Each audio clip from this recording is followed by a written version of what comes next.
What's going on, guys? Mag Down here with a quick video going over my Atlas strategy as well as the way I approach using Sentinels.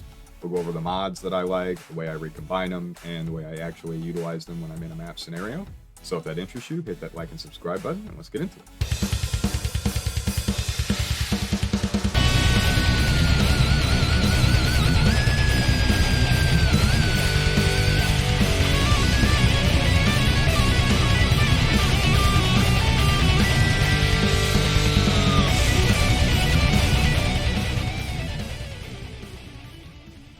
Okay, as always, I'm not making the claim that this is the most currency per hour that you can make. I'm just showing you the way that I approach the mechanic. My priorities are number one, smoothness of play, number two, fun, and then distant third is the amount of profit that I make.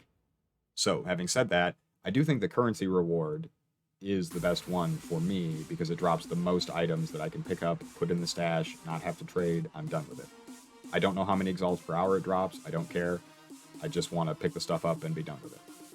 The card reward has dropped me a ton of stacked decks, and this week I'm opening all of them, and I found quite a few more mid-value cards than I was expecting, and so I'm going to continue to do it. And then, of course, there's always the chance you could drop, the crazy rare card, the Apothecary, whatever.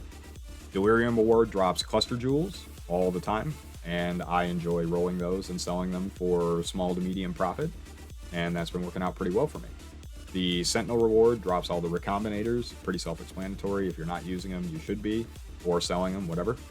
The Expedition reward is probably the best by the numbers. That's what I've seen watching other content creators. For me, I put it at the space that I did on the list because I tend to not like to have to go over to my Expedition locker, and I find that the Expedition currency fluctuates a little bit more than I like in terms of price. And so it just adds an additional layer of maintenance to the process that I don't like. However, if the Expedition reward is paired with currency, those are the juiciest of Sentinels, and those are the ones that I really like to run if I can get my hands on them. And then very far in the distance is maps, and I only use this one if it is combined with one of the other things on the list. I tend to not run a Sentinel that just has percent increased chance for map rewards. And then in terms of the actual mods on the Sentinels that don't affect the mobs they're empowering, for the Stalker Sentinel, the chance to add rewards obviously is the best, and then chance for rewards to be doubled is really good if you can get it, but that one's pretty rare. I think I've only seen like 4 or 5 of those. The additional beam chain is really good, particularly for me, because I tend to blow up all the mobs on the screen before it can empower them. And so if it can get it shot off and it chains, there's a better chance that it's going to get some of the mobs towards the edge of the screen, maybe some of the ones off the screen. And then cast speed just, again, smooths out that process. It alleviates a little bit of the problem of the Sentinel not being able to keep up, not being able to empower the mob before I kill it. And then in terms of the Pandemonium Sentinel, I think cast speed for me is the number one thing. The faster it empowers the enemies, the faster I can turn the Righteous Fire on and blow everything up, because the method that I tend to use is I don't turn my RF on, I run through, grab a giant pack of mobs, and then empower them all and blow them up. The chance to add rewards is good on both types of Sentinels, so obviously prioritize that. And then percent increased number of empowered enemies is pretty good for the Pandemonium Sentinels. It just, again, self-explanatory, just makes it so that you can grab up a bigger pack of mobs and be guaranteed that most or all of them are going to be empowered.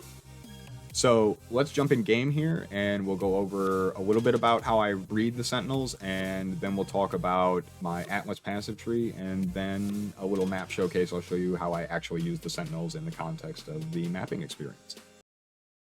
Real quick, here's the Sentinel passive tree. I'm not going to go over every node, but we want monster duplication, additional beam, core duplication, this one that upgrades all the drops from white to minimum magic rarity. And then coming over here, we want Sentinels have 15% chance to not consume charges.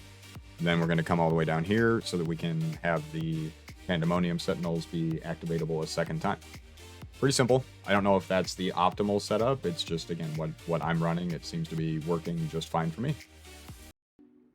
Okay, let's take a look at the Sentinels that I currently have equipped. As we can see here, we've got one that's got the card reward, and then it also has increased number of empowered enemies. Our Stalker Sentinel has the card reward and Sentinel reward, and then on there also is the additional beam chance, like we discussed earlier. Now, in terms of smashing these guys together, basically what I'll do is I'll run this guy out, and then I'll run out another one that's rare that has some of the mods on it that I like, and then I just smash them together. I don't know if that's the best way to do it, but it's worked so far for me.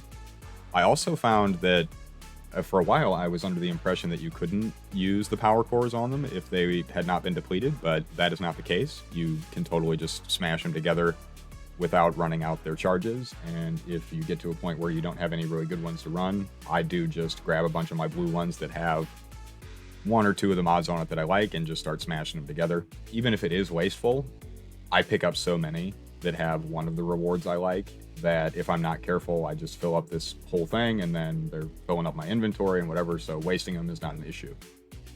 I tend to just use the regular power cores. I've picked up quite a few of these ones. I find that when I use the amplifying ones, I'm just not entirely clear on what it's doing and how much of an impact that's having. And they do sell at a pretty decent rate per X, and so I've just kind of not messed with it yet. I may come back in the future with a video if I find out that these two are like so much more important to use than these that it's a mistake. But so far it just hasn't been an issue, and so I've just kind of been selling the weird ones and keeping and using the basic ones. So let's go ahead and talk about the Atlas tree, and then we'll go into the map and I'll show you how I use the Sentinels. So I don't have all the points that I could have. I've been particularly lazy this league in terms of doing invitations and stuff. I just I don't feel compelled to do it, so I'm just not. The tree has changed a fair amount, I believe, since I did the budget guide, which is the last time I think I went over what I was doing on here. So real quick, I will just go through the entire thing. So we're grabbing the shrines. We come up here and go through these are the strong boxes, and we go through the shrines to Harbinger, come down here.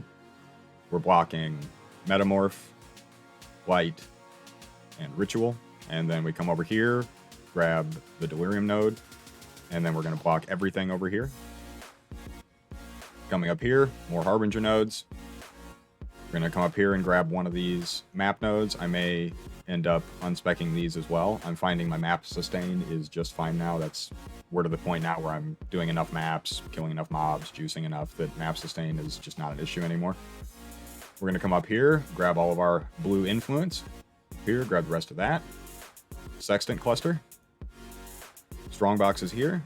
Come up into the center area and grab the rest of the shrines and the last Harbinger cluster. Obviously, you have extra points. Want rarity, always good. Come over here, grab the Delirium stuff. Swing down, grab the node to juice up your altars. Down here, grab the Beyond and the Delirium nodes.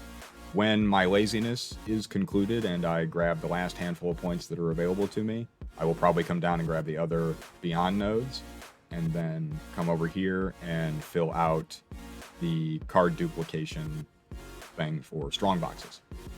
This has been working really well for me, and contrary to last league, where I felt like I was messing with the tree and respecking almost every day, I find that this league, I've just kind of been setting it up and going. And so in some ways, that's better because it's less maintenance.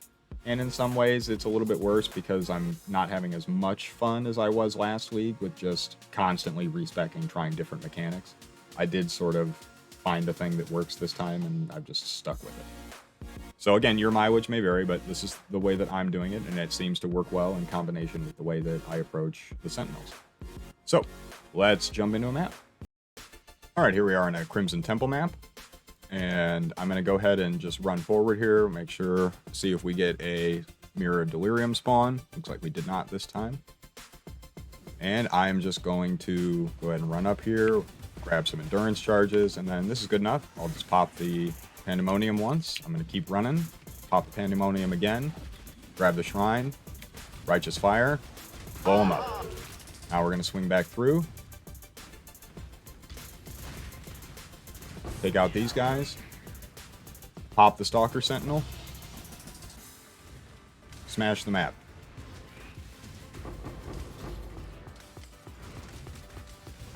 Crucifix!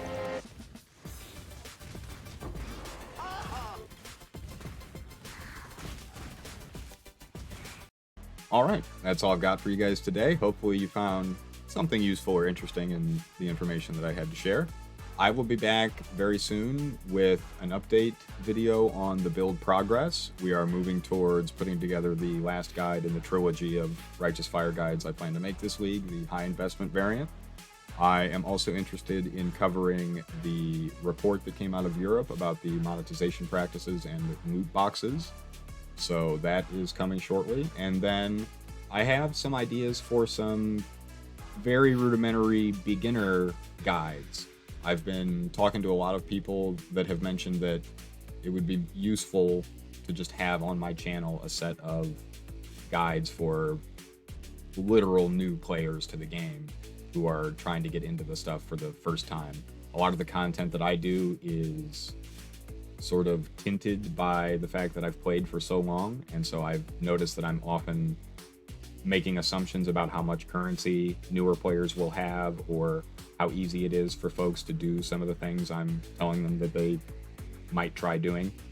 And as a stopgap in terms of making the content more approachable to newer players, I think it would make sense to do a this is how currency works guide. You know, this is how you roll your maps when your character is junk. This is how you roll your first set of 5 to 10 chaos gear once you get to maps, that type of stuff. So let me know if you guys are particularly interested in any of the things I just mentioned, if I should prioritize any of those or whatever. And yeah, I will see you in the next video. Appreciate you.